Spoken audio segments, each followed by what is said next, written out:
Radio Kantipur, radio राष्ट्रको। धार्मिक आवरणमा हुने ठगी विरुद्ध सरकारी नियमन फितलो, सरकारका उच्च पदस्थ अधिकारी नै कार्यक्रमको विशिष्ट पाहुना बन्दा थप समस्या।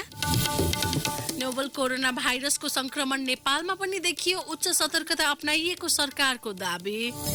बजारमा हुने मूल्य वृद्धि, गुणस्तर जस्ता विषयमा गरिएका अनुगमन फाइल अलपत्र, दोषीलाई कारबाही हुन नसक्दा बजार अनियमितता बढ्दै।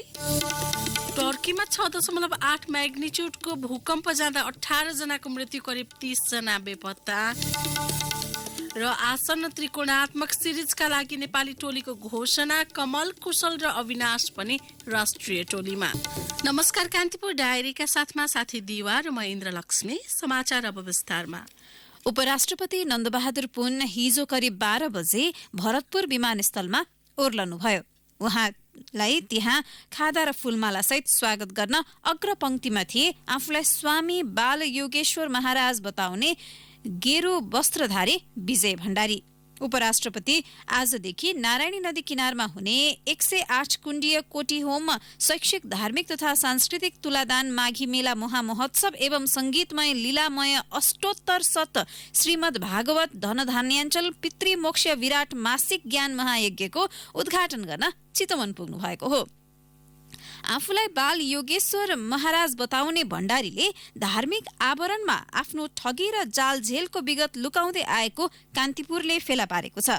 कान्तिपुरकै सहप्रकाशन नेपाल साप्ताहिकले विजयको ठगी धन्दाबारे महाठग महाराज शीर्षकमा 24 भदौ 2069 खोज समाचार प्रकाशन गरेको थियो। त्यस यताका उनले आफूलाई सार्वजनिक वृत्तमा श्री विष्णु प्रपन्नचार्यजी महाराजको नाममा चिनाउँदै आएका थिए। 2068 भदौ दोस्रो साता नवलपरासी घर भई बनारस स्थित सम्पूर्णानन्द संस्कृत विश्वविद्यालयका विद्यार्थी केशव भूषाल, गोकुल खनाल, बनारस स्थित मंगला गौरी संस्कृत महाविद्यालयमा पढ्ने गोविन्द आचार्य लगायत कैयन उनलाई खोज्दै काठमाडौँ आएका थिए। त्यतिबेला नेपालका चर्चित गुरु भन्दै बनारस पुगेर भण्डारीले आफूले अमेरिकामा हुने वर्ल्ड गीता म्याराथन, श्रीमद् भागवत, श्रीरामचरित मानस, गीता प्रवचन लगायत कार्यक्रममा नेपाल र भारतबाट 108 जनालाई प्रवचन गर्न लैजान लागेको भन्दै करिब 100 जना विद्यार्थीबाट जनही 1 लाख रुपियाँ उठाएर ठगी गरेका थिए। उनले अमेरिका जान आयोजक संस्थाको सदस्य सहित कुल खर्च 5,50,000 लाग्ने र सुरुमा पेस्की बापत 1 लाख रुपियाँ दिनुपर्ने शर्त राखेर करोड रुपियाँ भन्दा धेरै उठाएका थिए। उनले पेस्की लिएकालाई विश्व प्रसिद्ध धार्मिक र सामाजिक संस्था world welfare Bhagavat trust, international education conference, international society for Krishna consciousness, ISKCON लगायत संस्थाहरू कार्यक्रमका आयोजक रहेको बताएका थिए। जबकि त्यतिबेला इस्कनको नेपाल स्थित कार्यालयले अमेरिकामा त्यस्तो कुनै कार्यक्रम नरहेको र कथित महाराजसँग संस्थाको कुनै सम्बन्ध नरहेको भन्दै आधिकारिक प्रतिक्रिया दिएको थियो। धार्मिक आवरणमा हुने यस्ता ठगीमा राज्यले पनि उचित समाधान खोज्न सकेको छैन। बरु सरकार तथा राष्ट्रका उच्च पदस्थ अधिकारीहरू उनीहरूको संरक्षणमा लागि परेका छन्। नोभल कोरोना भाइरसको संक्रमण नेपालमा पनि देखा परेको छ। चीनको वुहानबाट विदामा नेपाल आएका विद्यार्थीको रगत र र्यालको नमुना परीक्षण गर्दा भाइरसको संक्रमण पुष्टि भएको हो। नमुना विशेष परीक्षणका लागि गत मंगलबार विश्व स्वास्थ्य संगठन WHO कोलाबोरेटिङ सेन्टर हङकङमा पठाइएको हो। नोभल कोरोना भाइरसको परीक्षण सेवा नेपालमा उपलब्ध छैन। ती विद्यार्थीलाई ज्वरो, श्वास प्रश्वास लगायत समस्या देखिएपछि काठमाडौँको टेको स्थित शुक्रराज ट्रपिकल तथा सरुवा रोग अस्पतालको आइसोलेसन वार्डमा राखेर उपचार गरिएको थियो। स्वास्थ्य मन्त्रालयको आपतकालीन कार्य सम्पादन केन्द्रका प्रमुख सागर दाहालले ती व्यक्तिमा हाल भाइरसका लक्षण नरहेको उल्लेख गर्नुभएको छ। उहाँले भन्नुभयो, ती विद्यार्थी हाल स्वास्थ्य निकायहरूको प्रत्यक्ष निगरानीमा छन्। संक्रमण देखिएपछि सरकारले अन्तर्राष्ट्रिय स्वास्थ्य नियमावलीको प्रावधान अनुसार 24 घण्टा भित्रै WHO लाई समेत जानकारी दिने भएको छ। हङकङबाट आएका अर्का एक व्यक्तिमा समेत नोभल कोरोना संक्रमण भएको आशंका गरिएको छ। विशेष निगरानीमा हिजोदेखि टेको अस्पतालमा राखिएका उनको र्याल र रगतको नमुना परीक्षणका लागि विदेश पठाउने तयारी गरिएको छ। भाइरसको संक्रमण देखिएपछि सघन निगरानीका साथै विस्तृत अध्ययन गरिरहेको एपिडेमियोलोजी तथा रोग नियन्त्रण महाशाखाले जनाएको छ। स्वास्थ्य मन्त्रालयका प्रवक्ता महेन्द्र प्रसाद श्रेष्ठले संक्रमित व्यक्तिको सम्पर्कमा आएका स्वास्थ्यकर्मी, परिवारका सदस्य र अन्य व्यक्तिको खोजी गरी परीक्षण गरिने बताउनुभयो। हत्या अभियोग लागेका अग्नि सापकोटालाई सभामुख बनाउने नेकपाको निर्णय चित्त नबुझेपछि राष्ट्रपतिको विज्ञ सल्लाहकार पदबाट मानवाधिकार कर्मी सुशील प्याकुरेलले हिजो राजीनामा दिनुभएको छ। उहाँले जारी गरेको विज्ञप्तिमा भने लोकतान्त्रिक मूल्य मान्यता र कानूनी सर्वोच्चताको अक्षरशः कार्यान्वयनका लागि अझ बढी सक्रियतापूर्वक सहभागिता जनाउनु पर्ने अनुभूत गरेर आफूले राजीनामा दिनु परेको उल्लेख छ। प्याकुरेलले दलहरूलाई संवैधानिक अङ्गहरूमा सुशासनका मूलभूत मान्यतालाई आत्मसात गर्दै उच्च लोकतान्त्रिक मूल्य मान्यता र नैतिकताको जगेर्ना गर्नका लागि सजग हुन पनि अपील गर्नुभएको छ। सापकोटा विरुद्ध 2062 मा काभ्रेका अर्जुन बहादुर लामालाई अपहरण गरी हत्या गरेको अभियोग छ। सर्वोच्च अदालतले सापकोटा विरुद्ध अनुसन्धान गर्नु भने आदेश दिएको थियो। झलनाथ खनाल प्रधानमन्त्री भएका बेला सापकोटालाई सूचना तथा सञ्चार मन्त्री बनाइएको थियो। हत्या अभियोग लागेकालाई मन्त्री बनाउन मिल्दैन भनी सापकोटा विरुद्ध मानवाधिकार आयोगका पूर्व आयुक्त समेत रहेका प्याकुरेलले रिट दायर गर्नुभएको थियो। सो रिट सर्वोच्चमा विचाराधीन छ। रिट विचाराधीन छँदाछँदै सापकोटालाई सभामुख बनाउन लागेपछि प्याकुरेलले राजीनामा दिनुभएको हो। प्याकुरेलले विज्ञप्तिमा भन्नुभएको छ, लोकतान्त्रिक आन्दोलनका दौरानमा सिकेको सबैभन्दा ठूलो शिक्षा के हो भने कुनै पनि औपचारिक जिम्मेवारीमा आसीन हुन आवश्यक पर्ने सबैभन्दा ठूलो योग्यता उच्च नैतिक चरित्र तथा देश र नागरिक प्रतिको उत्तरदायित्व हो। यसका लागि सबैभन्दा बढी योगदान सरकारको नेतृत्व गरिरहेको नेकपाले गर्न सक्छ। साथै गत निर्वाचनको जनमतले सरकारलाई सजग तुल्याइरहने पहरेदारको भूमिकामा स्थापित गरेको प्रमुख प्रतिपक्षी नेपाली कांग्रेसले पनि भागभण्डाको सोचभन्दा माथि उठेर आफ्नो भूमिका निर्वाह गर्न सक्नुपर्छ। व्यक्ति हत्याको आरोप लागेका नेकपाका सांसद सापकोटालाई प्रतिनिधि सभाको सभामुख बनाउन नहुने भन्दै सर्वोच्च अदालतमा रिट दर्ता भएको छ। वरिष्ठ अधिवक्ता दिनेश त्रिपाठीले गम्भीर अपराधको उजुरीमा अनुसन्धानमा परेका सापकोटालाई सभामुख बनाउनबाट रोक्न आदेश जारी हुनुपर्ने माग राख्दै निवेदन दर्ता गराउनु भएको हो।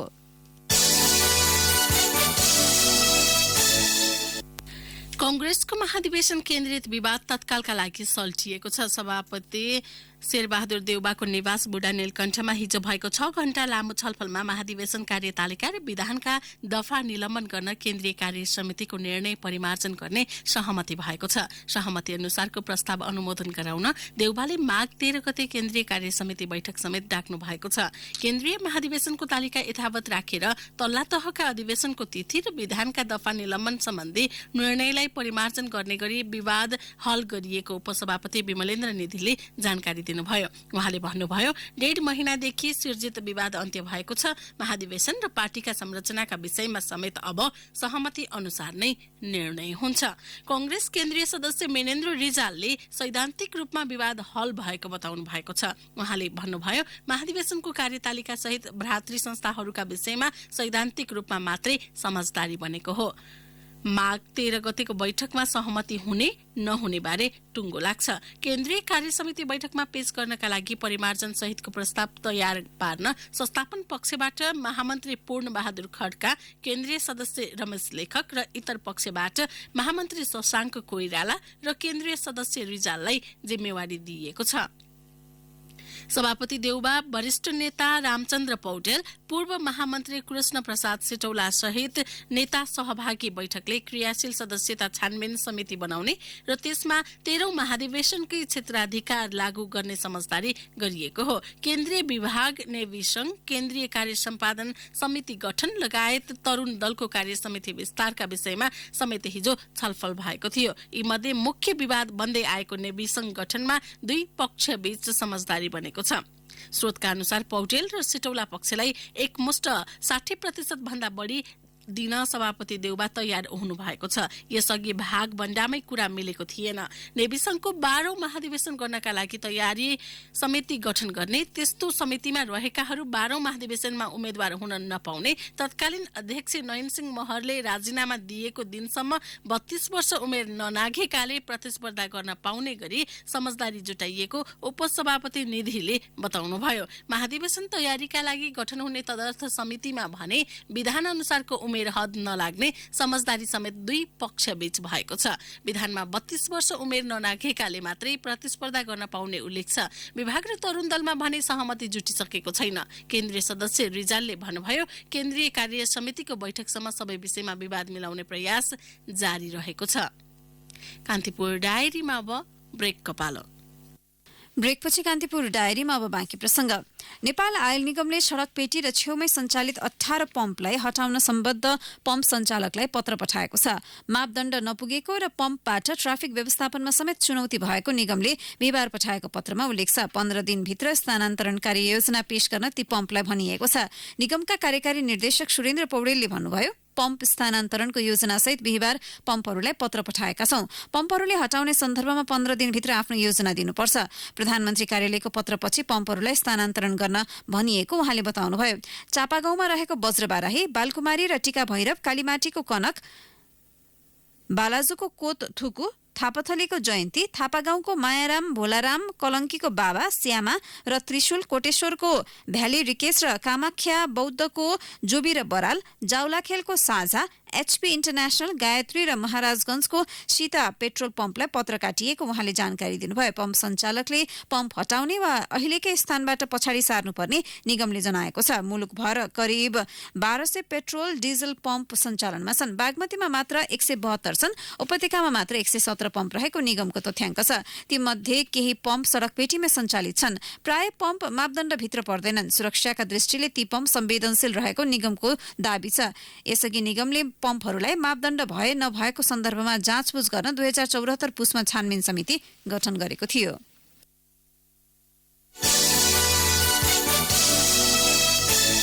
नारायणगढ मुगलिन सडक विस्तार भएको 2 वर्ष हुँदा पनि पुल निर्माणले भने अझै पूर्णता पाएको छैन। दैनिक 8000 भन्दा बढी सवारी ओहोर दोहोर गर्ने सो खण्डमा 19 पुल निर्माण गर्नुपर्ने थियो। 4 वटाको ठेक्का लागिसकेको छ भने 3 वटा पुल निर्माण भई सञ्चालनमा आइसकेका छन्। एउटा निर्माणाधीन छ। सडक 2 लेनको बने पनि जीर्ण एवं साँघुरा पुलले जाम हुने गरेको छ। साथै दुर्घटनाको जोखिम उस्तै छ। पुलका रेलिङ भाँचिँदा मालवाहक ट्रक बढी यात्रामा दुर्घटनामा पर्ने गरेका छन्। सडक निर्माणकै क्रममा पुलको पनि काम गर्नुपर्नेमा अहिलेसम्म ठेक्का समेत लागेको छैन। भौगोलिक जटिलताका कारण सो खण्डको प्राविधिक सहितको विज्ञ टोलीले पटक पटक अध्ययन समेत गरिसकेको छ। चीनबाट आएको विज्ञ टोलीले समेत त्यहाँको भौगोलिक बनोट अध्ययन गरी कसरी निर्माण अघि बढाउने भन्ने विषयमा सुझाएको थियो। यो खण्डको मुगलिङतर्फ सबैभन्दा बढी समस्या छ। त्यसतर्फ भीड़ बढी पर्ने र सडक पनि साँघुरो छ। सडक विभाग अन्तर्गत पुल महाशाखाका प्रमुख दीपक भट्टराईले भन्नुभयो, ठेक्का गर्न ढिला भएको हो। मूल्याङ्कनको काम नसकिएर यस्तो भएको हो। मूल्याङ्कनको काम भइरहेकाले यो कामलाई चाँडै सकेर ठेक्का प्रक्रियामा जानेछौं।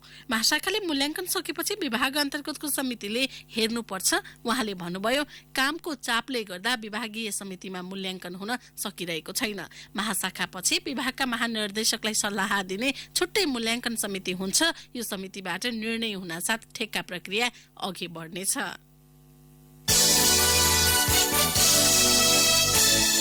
जाजरकोटको जुनी चाँदे गाउँपालिका अध्यक्ष कृष्ण बहादुर केसी प्रदेश विकास परिषदको बैठकमा सहभागी हुन वीरेन्द्रनगर पुग्नु भएको थियो। वीरेन्द्रनगरको एक होटलमा बैठक चलिरहेको थियो। उहाँ भने आफ्नै गाउँपालिकामा भएको विकासको कमिसन बुझ्न बजारतिर हान्निनुभयो, जसले अख्तियार दुरुपयोग अनुसन्धान आयोगको फन्दामा पार्यो। अख्तियारको टोलीले उहाँ सहित गाउँपालिका उपाध्यक्ष शिवा बस्नेतका श्रीमान चन्द्रबहादुर बस्नेतलाई 8 लाख घुस सहित पक्राउ गरेको छ। आयोगका प्रवक्ता मेघनाथ सापकोटाका अनुसार टोलीले हिजो दिउँसो करिब 2 बजे कटकुवा हेल्थ पोस्ट नजिकैबाट दुवैजनालाई नियन्त्रणमा लिएको हो। स्थानीयका अनुसार अध्यक्ष पक्राउ पर्नुमा सडकको निर्माण योजनामा भएको अनियमितता जोडिएको छ। चितवनको भरतपुर महानगरको रिङ रोड क्षेत्रमा निर्वाध सञ्चालनमा रहेका 4 पाङ्ग्रे साना सवारी म्याजिक भ्यानलाई व्यवस्थित गर्न सवारी साधनको संख्या घटाइने भएको छ। ट्राफिक व्यवस्थापन अस्त व्यस्त भएपछि महानगरले नारायणगढ बजार क्षेत्रमा सीमित संख्यामा मात्रै सवारी सञ्चालनको अनुमति दिने निर्णय गरेको हो।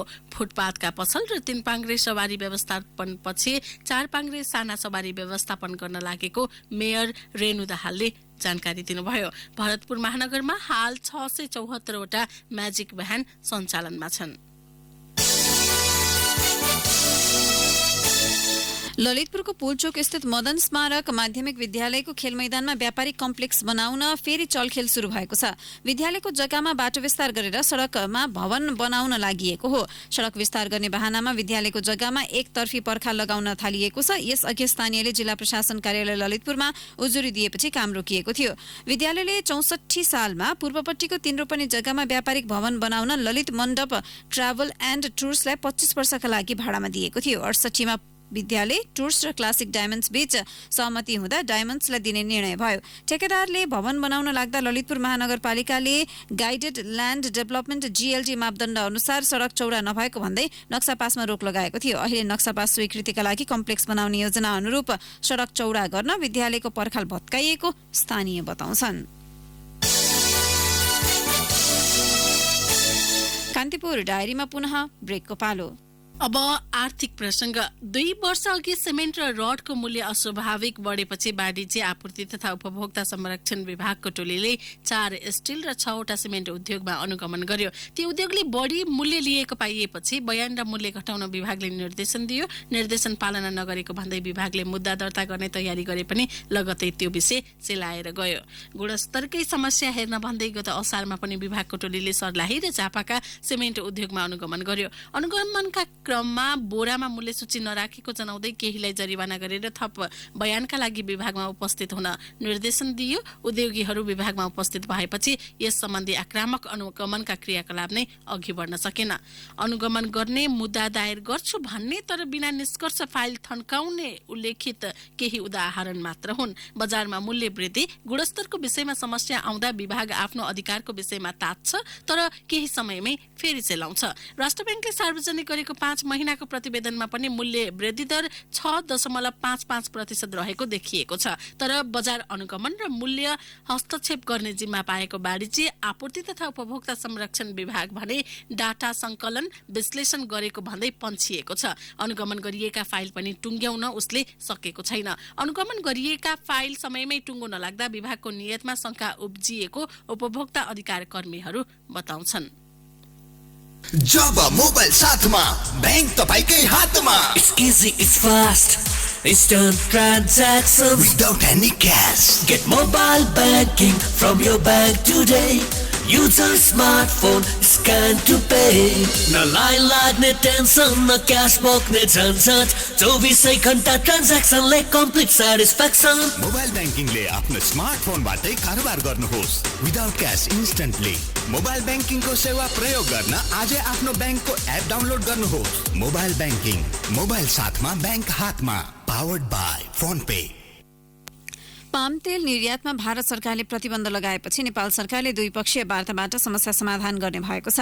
उच्चस्तरीय समिति गठन गरी वार्तामा समाधान खोजिने अर्थमन्त्री युवराज खतिवड़ाले बताउनुभयो। नेपाल खुद समुद्र पार निकासी पैठारी संघको 40औं वार्षिक उत्सव का अवसरमा शुक्रबार आयोजित कार्यक्रममा उहाँले विदेशी उद्योगको संरक्षणका लागि आयातमा कडाई गरिएको दावी गर्नुभयो। निर्यातयोग्य वस्तुलाई विद्युत कर्जा र उत्पादन लागत केमा सहुलियत दिन सकिन्छ त्यसमा छलफल गर्न सक्ने उहाँको भनाइ छ। कार्यक्रममा निजी क्षेत्रले स्थानीय तहमा लाग्ने दोहोरो कर बजेट विकास बजेट खर्च हुन नसक्नुका कारणबारे सरकारलाई सचेत गराएको थियो।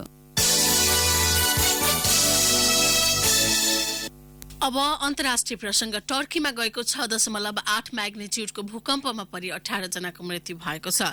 एलाजिग प्रदेशमा केन्द्रबिन्दु बनाएर भूकम्प गएको बीबीसीले उल्लेख गरेको छ। भूकम्पका कारण घरहरू भत्किँदा झन्डै 30 जना हराइरहेको रोइटर्सले उल्लेख गरेको छ। 500 जना घाइते भएका छन्। चर्किएका घरहरूमा नबस्न स्थानीयलाई विपद व्यवस्थापन केन्द्रले आग्रह गरेको बताइएको छ। लगातार परकम्प जाने क्रम चलेकाले सुरक्षित स्थानमा बस्न सरकारले आग्रह गरेको छ। रातको समयमा 0 डिग्रीसम्म तापक्रम हुँदा सर्वसाधारणका लागि बसोबास नै मुख्य समस्या बनेको छ। भूकम्पका झट्का सिरिया, इरान र लेबनानमा समेत महसुस गरिए पनि क्षतिको विवरण त्यहाँबाट आएको छैन। अब खेल प्रसंग। कमल सिंह ऐरीलाई पहिलो पटक राष्ट्रिय टोलीमा समेट्दै नेपालले आईसीसी विश्वकप क्रिकेट लिग 2 का लागि शुक्रबार 14 सदस्यीय अन्तिम टोली घोषणा गरेको छ। लिग 2 नेपालले पहिलो पल्ट खेल्न लागेको हो। नेपालसहित अमेरिका, ओमान सम्मिलित त्रिकोणात्मक श्रृंखला माघ 22 गतेदेखि 29 गतेसम्म कीर्तिपुर स्थित त्रिवी क्रिकेट मैदानमा हुनेछ। तीव्र गतिका बलर कमल यसअघि उमेर समूहमा नेपालको प्रतिनिधित्व गरे पनि राष्ट्रिय टोलीमा पर्न सकेका थिएनन्। उनीसहित अलराउन्डर कुशल मल्ल र मध्यम गतिका बलर अविनाश बोहरालाई लिग 2 का लागि टोलीमा राखिएको छ। 2020 खेल्दै आएका कुशल र अविनाशले नेपालबाट 50 ओभरको खेल खेलेका छैनन्। ज्ञानेन्द्र मल्लको कमानीमा रहने टोलीमा दिपेन्द्र सिंह ऐरी उपकप्तान, पारस खड्का, सन्दीप लामिछाने, करण केसी, आरिफ शेख, विनोद भण्डारी, अविनाश कुशल, कमल, सुसन भारी, रोहित कुमार पौडेल, शरद भेषावकर, ललित नारायण राजवंशी छन्। पवन सर्राफ, सुभाष खकुरेल, सन्दीप जोरा र किशोर महतोलाई वैकल्पिकमा राखिएको छ। पोखरामा बन्द प्रशिक्षणमा रहेका सुनिल धमला, लोकेश बम, कुशल बुर्तेल र सुमित महर्जन 18 सदस्यीय टोलीमा पर्न सकेनन्। अनुभवी वसन्त रेग्मी र सोमपाल कामीलाई टोलीमा राखिएको छैन। पुत्री लाभका कारण वसन्त र चोटसँगै अस्वस्थताका कारण सोमपाल काठमाडौँ र पोखराको दुवै क्याम्पमा थिएनन्। पारिवारिक वियोगका बावजुद अनुभवी ब्याट्सम्यान शरद भेषावकर लिग 2 खेल्ने भएका छन्। आफ्नो दाइको निधन भएपछि हाल नेपाल बाहिर रहेका शरद लिग 2 सुरु हुनु अघि नै टोलीमा समावेश हुने भएका छन्। अस्ट्रेलियामा बिग बास खेलिरहेका सन्दीप 3 दिन अघि नेपाल आइपुग्ने तालिका रहेको जनाइएको छ। अब मौसम सम्बन्धी जानकारी। काठमाडौँ उपत्यका सहित देशका पहाडी भूभागमा बदली हुने जल तथा मौसम पूर्वानुमान महाशाखाले जनाएको छ। तराईका विभिन्न स्थानमा बाक्लो हुस्सु र कुहिरो लाग्ने महाशाखाले उल्लेख गरेको छ। केही बेर अघि 3 डिग्री सेल्सियस मापन गरिएको काठमाडौँ उपत्यकाको अधिकतम तापक्रम आज 19 डिग्री सेल्सियससम्म पुग्नेछ। सूर्योदय केही बेर अघि 6:54 भयो भने सूर्यास्त भरे साँझ 5:38 हुनेछ। हौस् त यिनै प्रसङ्गसँगै कान्तिपुर डायरीको यो बुलेटिन यही सकिन्छ। साथी दिवा र महेन्द्र लक्ष्मी विदा हुन्छौँ। नमस्कार।